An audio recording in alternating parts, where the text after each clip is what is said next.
আপাতত এভার কেয়ারেই চলবে খালেদা জিয়ার চিকিৎসা।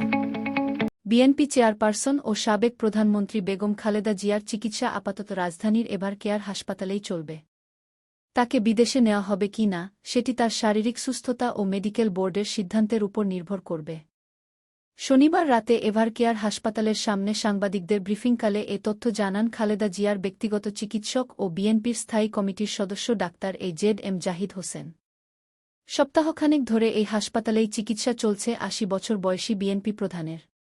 তিনি দীর্ঘদিন ধরে হৃদরোগ, ডায়াবেটিস, আর্থ্রাইটিস, লিভার সিরোসিস, কিডনিসহ নানা শারীরিক জটিলতায় ভুগছেন।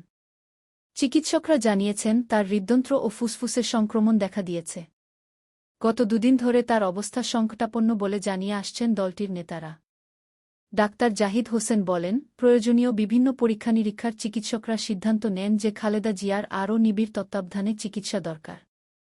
এরপর তার জন্য গঠিত মেডিকেল বোর্ডের সিদ্ধান্ত অনুযায়ী গত ২৭ নভেম্বর সকাল বেলা খালেদা জিয়াকে সিসিইউতে নেওয়া হয়।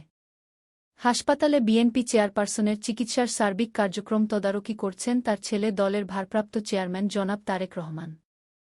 যুক্তরাষ্ট্র, চীনসহ বিভিন্ন দেশের বিশেষজ্ঞ চিকিৎসকদের পরামর্শক্রমে এই হাসপাতালে চিকিৎসা অব্যাহত আছে এবং থাকবে বলে জানান ডাক্তার জাহিদ।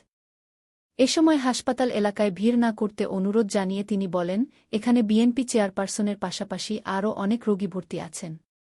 তাদের কারও চিকিৎসা কার্যক্রম যেন ব্যাহত না হয় সেজন্য যথাসম্ভব ভিড় কম করে যার যার অবস্থান থেকে নিজ নিজ ধর্ম অনুসারে সবাই ওনার সুস্থতার জন্য দোয়া প্রার্থনা করবেন।